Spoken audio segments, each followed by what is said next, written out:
प्यार से दिल मिला था, गौरव से झिलमिला था। मैं झांसी का किला हूं।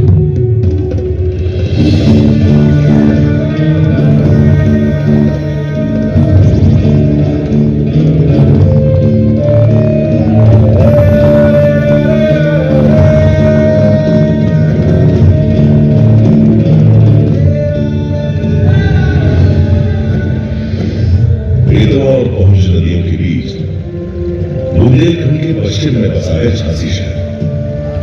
और झांसी शहर के केंद्र में अपनी ऊंची ऊंची प्राचीरों के साथ कई सदियों से खड़ा होता है झांसी का किला। सन 1613 ईस्वी में ओरछा नरेश महाराज वीर सिंह देव ने मेरा निर्माण करवाया था। 18वीं सदी की शुरुआत में पेशवा बाजीराव प्रथम ने जब फर्रुखाबाद के नवाब मोहम्मद खान मंगल से युद्ध करने के लिए बुंदेला राजा छत्रसाल की ओर मदद का हाथ बढ़ाया, तो राजा छत्रसाल ने अपना दिल खोलकर उनका आभार व्यक्त किया। पेशवा बाजीराव प्रथम को झांसी के साथ कुछ और भी क्षेत्र भेंट मिली है। इस तरह झांसी रखवाड़ा मराठा साम्राज्य में ढल गया और ध्वज बदल गया।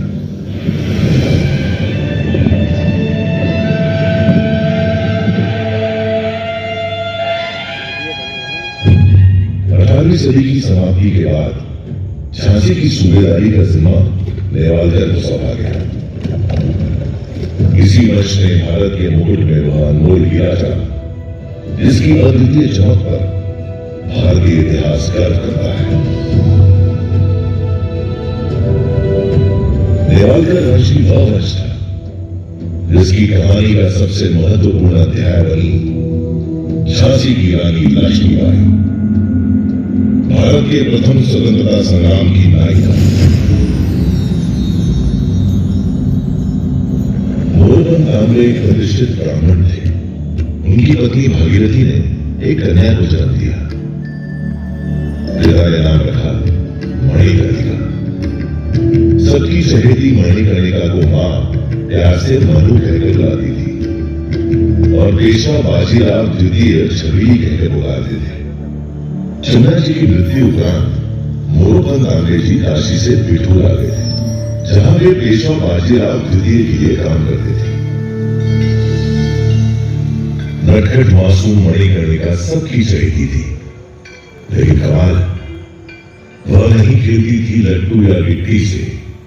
उसे तो लगाव था काशी की संस्कृति और मिट्टी से। उसे प्रेम नहीं था एकांत की अटारी से। वह तो मैदान में खेलती थी बर्छी, ढाल, कृपाण और कटारी से। ज्ञान लेने के लिए नहीं जाती थी इस तक या उस तक। उसकी शिक्षिकाएं थी उस तक। किसे पता था इस छबीली मनु का रिश्ता झांसी से जुड़ने वाला है। झांसी के गणेश मंदिर में 19 मई 1842 के शुभ दिन पर नेवालकर के महाराज गंगाधर राव से उनका विवाह हुआ और मेरे आंगन में जब उनका प्रवेश हुआ तो लगा मानो साक्षात लक्ष्मी का आगमन हुआ है। काशी की मणिकर्णिका को झांसी ने नया नाम दिया, लक्ष्मीबाई। अपने नए नाम लक्ष्मीबाई के साथ वह झांसी के लिए लक्ष्मी बनकर आई थी, राज्य में वैभव लाई थी। विवाह के हर्षोल्लास के बीच ईस्ट इंडिया कंपनी की हुकूमत ने महाराज गंगाधर राव को आधिकारिक तौर पर झांसी का राजा स्वीकार किया। उन्हें सभी प्रशासनिक अधिकार प्रदान कर दिए गए। ऐसा करने से झांसी के राजा और प्रजा दोनों को लाभ हुआ। राज्य की आमदनी में बढ़ोतरी हुई। महाराज गंगाधर राव को कनक बिजली और भवानी शंकर नाम की तोपों से सलामी दी गई।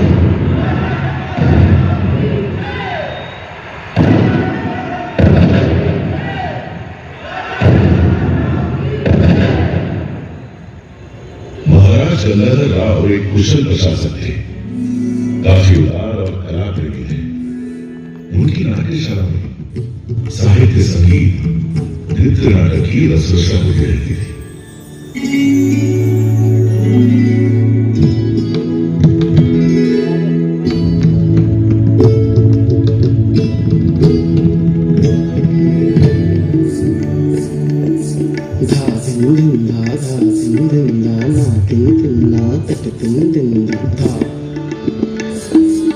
धा तलो तेरे धा धा तेरे धा धा धुना माता तेरे धा धा धुना धुना तेरे धा धुना तेरे धा धुना तेरे धा। एक ओर नाट्यशाला में मधुर संगीत की स्वर लहरियां गूंजा करती थी, तो दूसरी ओर कारावास में कठोर दंड पाए हुए अपराधियों की चीख पुकार दिल दहलाती थी। झांसी की न्याय प्रणाली ही कुछ ऐसी थी कि छोटे मोटे अपराधियों को भी फांसी की सजा सुना दी जाती थी। और जिस जगह आप लोग बैठे हुए हैं, ठीक यहीं वो फांसी का था।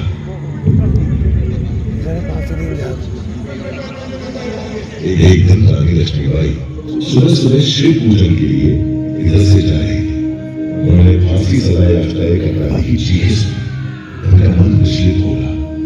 उन्होंने महाराज गंगाधर राव से इस फांसी की सजा और इस फांसी दर को झांसी से सजा हटाने का अनुरोध किया। इस अमानवीय न्याय प्रणाली को जल्द से जल्द रोकिए महाराज। फांसी की सजा और ये फांसी घर झांसी के किले से सदा सदा के लिए हटवा दें। आपसे मेरा ये अनुरोध है। महाराज ने रानी का अनुरोध स्वीकार कर दिया और झांसी में फांसी की सजा पर पूर्ण प्रतिबंध लगाने का आदेश जारी कर दिया। उसी दिन से झांसी गले की फांसी, दतिया गले का हार सिर्फ कहानियों की बात रह गई। झांसी की प्रजा ने इस नर्म दिल आदेश की सराहना की और महाराज का अभिनंदन किया। झांसी में इंसानियत की हवाएं बहने लगी। देश प्रेम की एक लहर के साथ नई ऊर्जा का प्रसार होने लगा। सुरक्षा की जिम्मेदारी अब केवल पुरुषों की नहीं रह गई थी, महिलाओं ने भी कमान संभाली। रानी लक्ष्मीबाई स्वयं तलवारबाजी एवं घुड़सवारी में निपुण थी। उन्होंने झांसी की स्त्रियों में भी इस कौशल का विकास किया। शस्त्रागार में नए हथियार बनने लगे।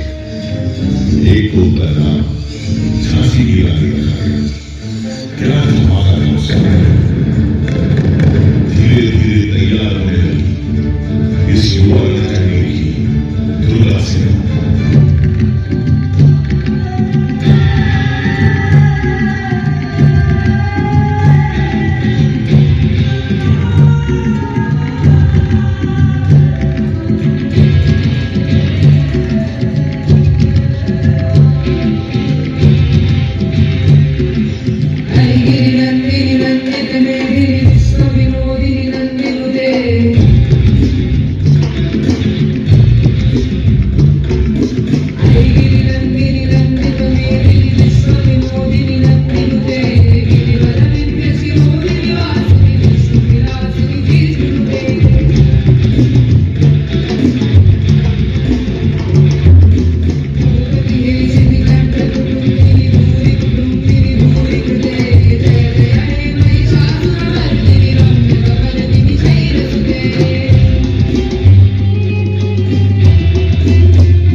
नाट्यशाला में दो कुशल नृत्यांगनाएं थी, मोतीबाई और जूही। मैंने स्वयं देखा कि कैसे नृत्य का अभ्यास छोड़कर वे रणभूमि में तलवारबाजी और घुड़सवारी के गुर सीखते रहे। देखते ही देखते रानी लक्ष्मीबाई की दुर्गा सेना झांसी की सुरक्षा करने में समर्थ हो गई। झांसी में जो लक्ष्मी बनकर आई थी, वो अब दुर्गा बनकर प्रजा के दिल पर राज करने लगी। कुछ समय बाद वो पल भी आ गया जिसका झांसी राज्य बेसब्री से इंतजार कर रहा था। रानी लक्ष्मीबाई की गोद भर गई। झांसी राज्य को उसका उत्तराधिकारी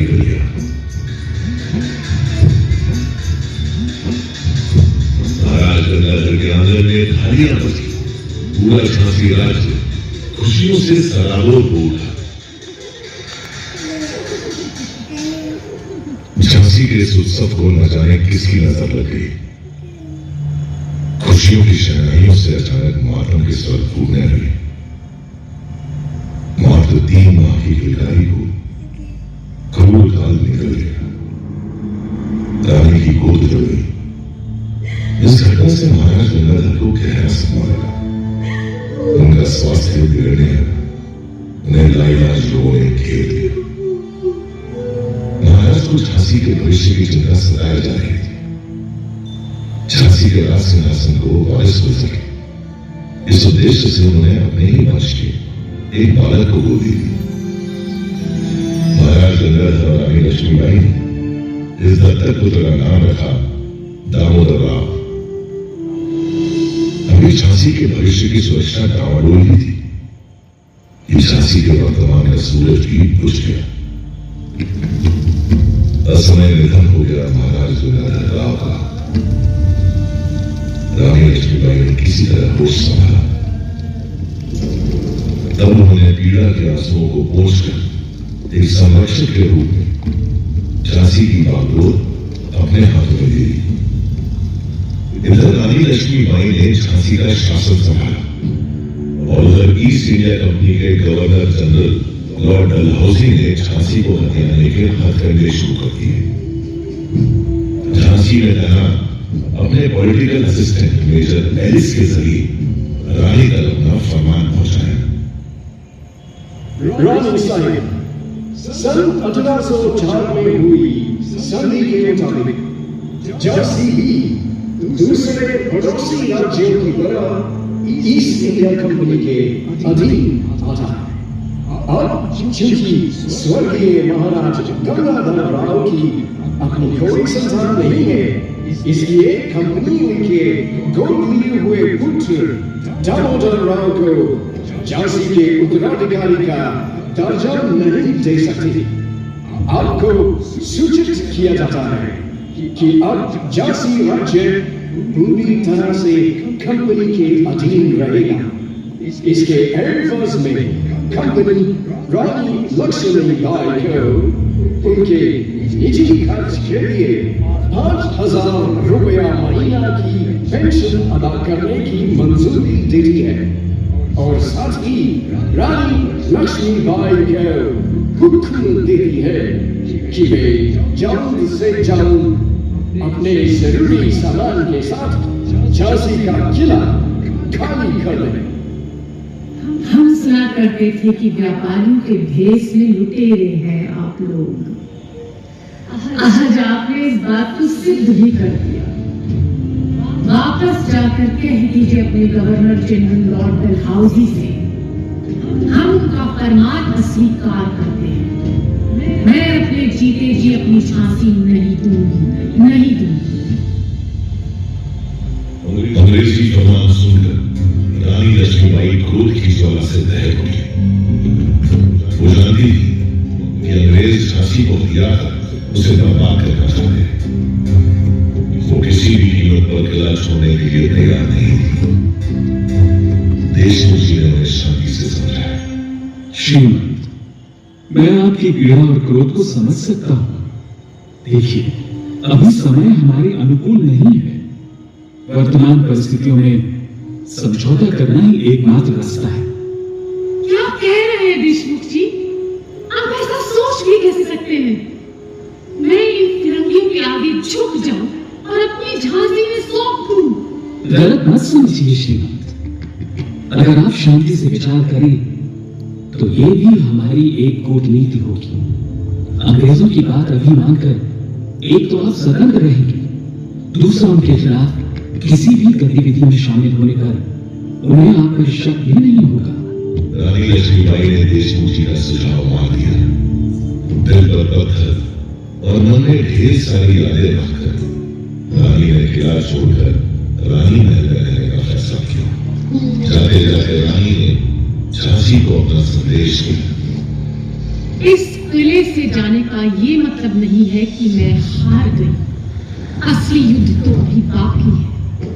बिठूर में पेशवा बाजीराव ने मुझे देश प्रेम, स्वधर्म और स्वराज की शिक्षा दी थी। अब समय आ गया है कि मैं उनके द्वारा बताए गए स्वराज के मार्ग पर ही चलूं। इसके लिए चाहे मुझे अपने प्राण ही क्यों न त्यागने पड़े, मैं एक दिन स्वराज की पताका जरूर फहराऊंगी। गीता में लिखा है, हतो वा प्राप्स्यसि स्वर्गम चित्वा वा भोक्ष्यसे महीम तस्मादुत्तिष्ठ कौन्तेय युद्धाय कृत निश्चय।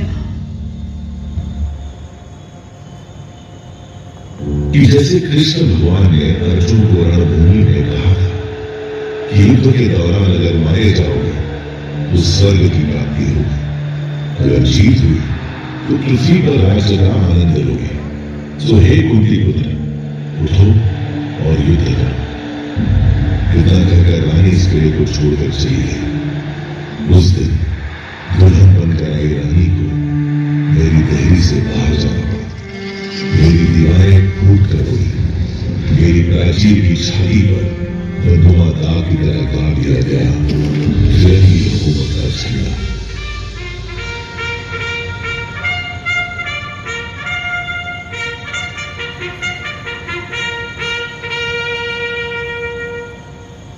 हंसती खेलती झांसी का सुख वैभव छीन गया। अंग्रेजी हुकूमत ने न केवल आम जनता को प्रताड़ित किया, बल्कि रानी का अपमान करने का भी कोई मौका नहीं छोड़ा। रणनीति के अनुसार रानी अपमान का यह कड़वा घूट पीने के लिए मजबूर थी। इस कठिन समय में एक दिन पेशवा नाना साहब का संदेशा लेकर रानी के पिता मोरोपंत जी उनसे मिलने आए। बेटी मनु, पेशवा का तुम्हारे लिए संदेश है कि तुम्हें झांसी राज्य की कमान संभालनी होगी। अब से लगभग 4 महीने के बाद 31 मई को रविवार के दिन पेशावर से बंगाल तक की सारी फौजी छावनियों में बगावत का बिगुल बजा दिया जाएगा। तुम्हें इस जंग के लिए तैयार रहना होगा। आपका साहब, पेशवा को कहें कि वे निश्चिंत रहे। इस जंग का तो हमें बड़ी बेसब्री से इंतजार था।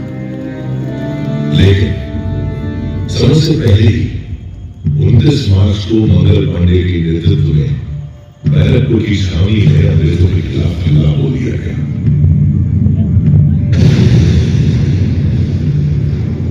मंगल पांडे की शहादत का शुभ समाचार दिया, लेकिन 10 मई आते आते मेरठ में भी बगावत की शुरुआत हुई, जो दिल्ली को आजादी दिलाने तक जा पहुंची। अब आई थी झांसी।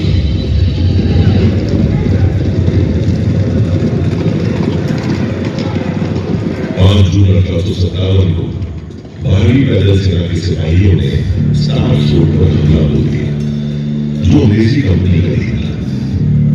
अंग्रेजों ने औरतों और बच्चों समेत झांसी किले में बना ली। इस समय तक विद्रोह की ज्वाला पूरे झांसी राज्य में फैल चुकी थी। 8 जून 1857 की सुबह सिपाहियों ने कैप्टन गॉर्डन को मार गिराया। गॉर्डन के बाद मेजर स्कीन ने सफेद झंडा लहराकर आत्मसमर्पण कर दिया और आजाद हो गई झांसी।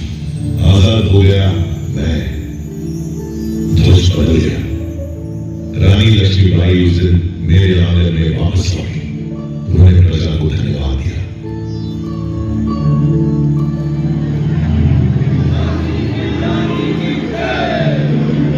मुझे गर्व है आप सभी पर, आपके हौसलों पर, आपकी बहादुरी पर। अगर आप लोग इस लड़ाई में अंग्रेजों के खिलाफ खड़े न होते तो हम ये जंग कभी नहीं जीत पाते। लेकिन याद रहे, खतरा अभी पूरी तरह से टला नहीं है। हमें चौकन्ना रहना होगा। अंग्रेज कभी भी पलटवार कर सकते हैं। हमें झांसी को फिर से उन्नति की राह पर लाना है।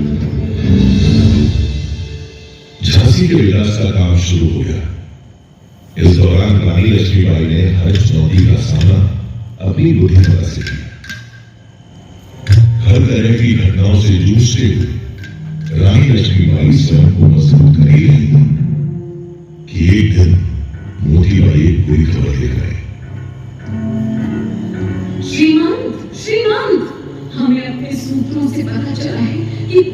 देश में बगावत की आग को अंग्रेजों ने बुझा दिया है। दिल्ली, लखनऊ, कानपुर, बिठूर, बनारस, इलाहाबाद, हर जगह विद्रोह को कुचल दिया गया है। यहाँ तक कि शहंशाह हिंदुस्तान बहादुर शाह जफर को लाल किले में मुकदमा चलाकर उन्हें देश निकाला दे दिया गया है। उन्हें रंगून भेजा जा रहा है। श्रीमंत, बुरी खबर लाई हो मोतीबाई, बहुत बुरी। क्या तुम्हारे पास तात्या या पेशों की कोई खबर है? जी हाँ श्रीमंत, पता चला है कि तात्या और राव साहब तो अपने 20,000 सिपाहियों के साथ कानपुर में डटे हुए। लेकिन क्या होगा? लेकिन क्या?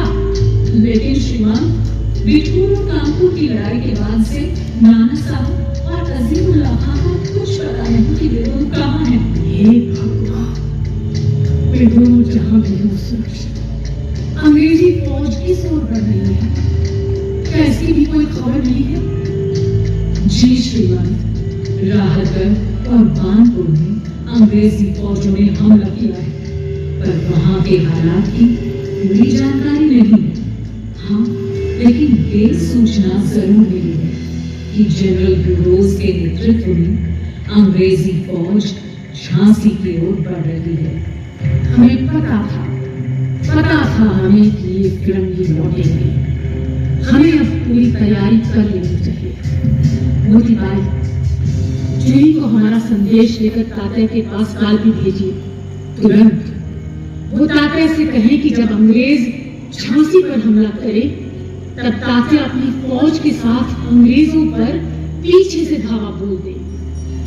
इस तरह इन अंग्रेजों को संभलने का मौका नहीं मिलेगा। जी श्रीमंत। राहतगढ़ से भी बुरी खबर ही आई। अंग्रेजों ने वहां भाई फाजिल मोहम्मद खां को फांसी पर चढ़ा दिया था। उनके भाई अपने रिसालदार गुल मोहम्मद और लगभग 400 सिपाहियों के साथ झांसी पहुंचे। उन्होंने रानी लक्ष्मीबाई से अनुरोध किया कि वे अंग्रेजों के खिलाफ लड़ाई करने के लिए उन्हें अपनी सेना में शामिल होने का मौका दे। रानी ने भरोसा किया, अपनी सेना में शामिल कर लिया। 23 मार्च 1858 के दिन अंग्रेजों ने झांसी पर हमला बोल दिया।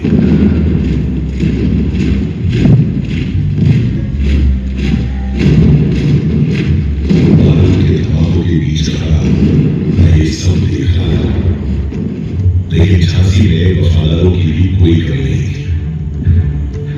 फाटक पर ही अंग्रेजों पर टूट पड़े और खुदा बख्श लड़ते लड़ते उन्होंने अपने प्राणों की आहुति दी।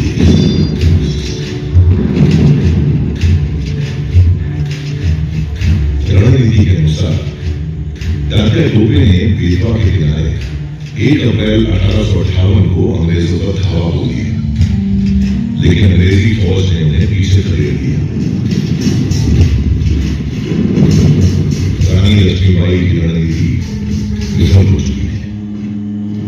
उन्हें स्वयं ही अंग्रेजों का सामना करना था।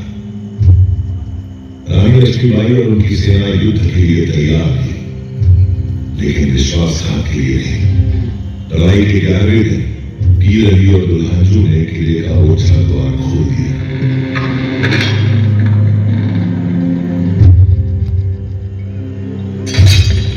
अंग्रेजी फौजें शहर में प्रवेश करने में सफल हुई। उधर किले के बुर्ज पर पहले गौस खां और फिर थोड़ी देर बाद मोतीबाई भी शहीद हुई। रानी लक्ष्मीबाई ने अपने 3 सबसे होनहार सैनिकों को खो दिया। आज भी इस किले की मिट्टी में ही सुपुर्द खाक है ये शूरवीर। रानी अंग्रेजों का डट कर मुकाबला करेगी, लेकिन परिस्थितियां झांसी के विरुद्ध होती जा रही थी। उस समय अंग्रेजों को भ्रमित करने के लिए बहादुर सरकारी बाई रानी लक्ष्मीबाई का वेश धारण करके युद्ध भूमि में उतर गई। वेशभूषा के कारण झलकारी को रानी समझकर उनसे युद्ध करने लगे। झलकारी ने रानी लक्ष्मीबाई और उनके पुत्र की जान बचाई थी, अपने प्राणों की आहुति दी। तभी मैंने देखा कि कैसे अपने घोड़े पर सवार पीठ पर ममता की चादर ओढ़े हुए रानी लक्ष्मीबाई मेरे किले की टूटी हुई दीवारों से खड़ी और देखते ही देखते मेरी आंखों से ओझल हुई।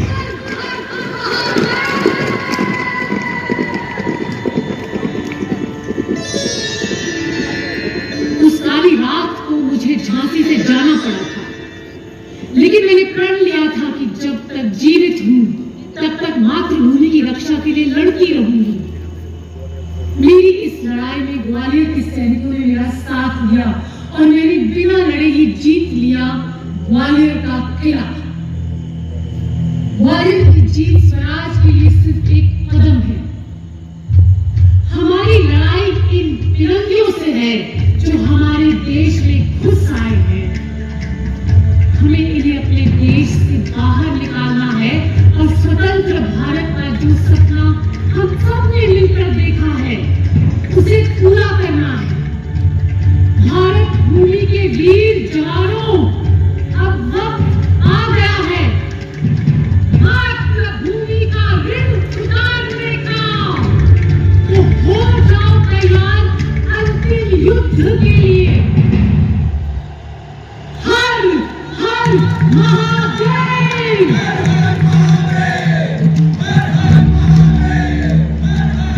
अंग्रेजों से अंतिम युद्ध का समय आ गया था। मंगल, देशमुख जी, जवाहर सिंह, रघुनाथ सिंह और गुरु मोहम्मद अली के साथ है। सूरज निकलते ही जंग शुरू हुई। रानी लक्ष्मीबाई की तलवार के आगे दुश्मनों के पैर उठने लगे। पहला पहर रानी लक्ष्मीबाई के पक्ष में था।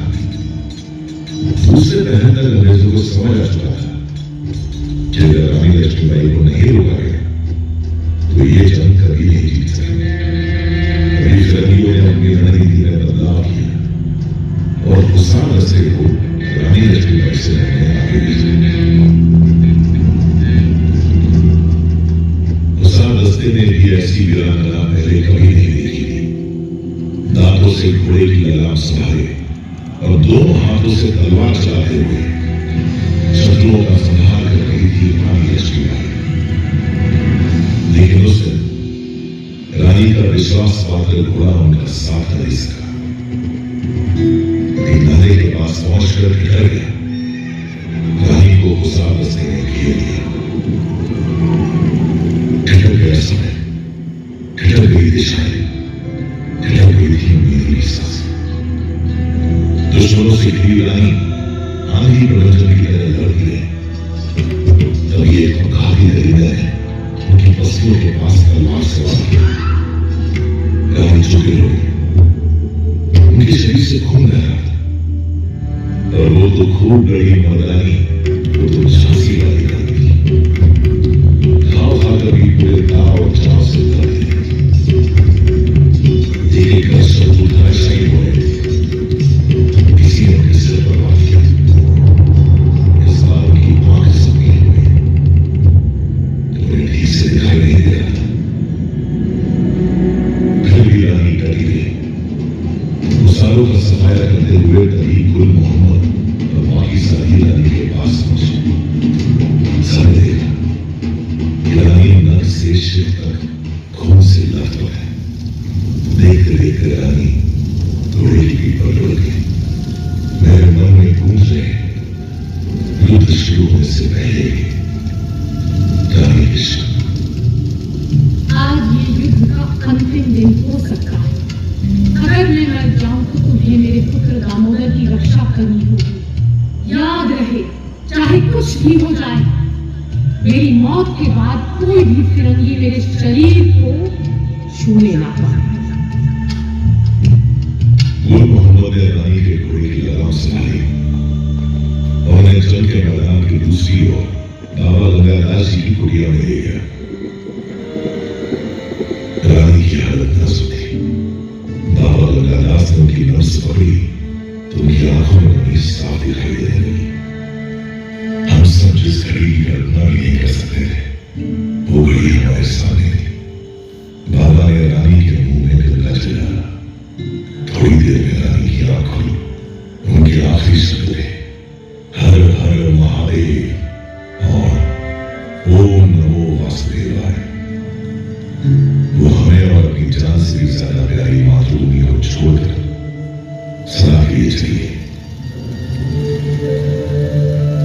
रानी लक्ष्मीबाई की देह पंचतत्वों में विलीन हो गई, लेकिन रानी की शौर्य गाथा धरती आकाश की सीमाओं के पार कण कण में समा गई। रानी की कीर्ति समय के बंधनों को लांघकर आज भी हमारे सामने मौजूद है। लोग कहते हैं कि उस दिन रानी मर गई थी, लेकिन मैं जानता हूं उस दिन रानी लक्ष्मीबाई युगों युगों तक अमर हो गई थी, सदैव वीरता की मिसाल बनकर जीने के लिए।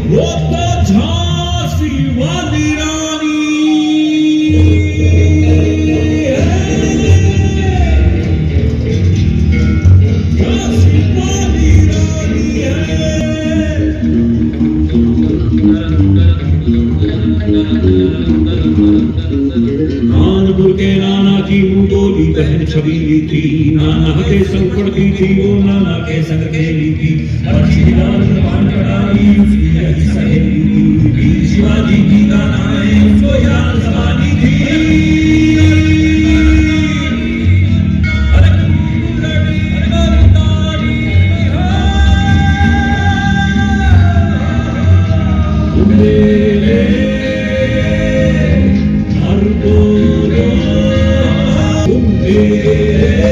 हर बोलों से हमने सुनी कहानी।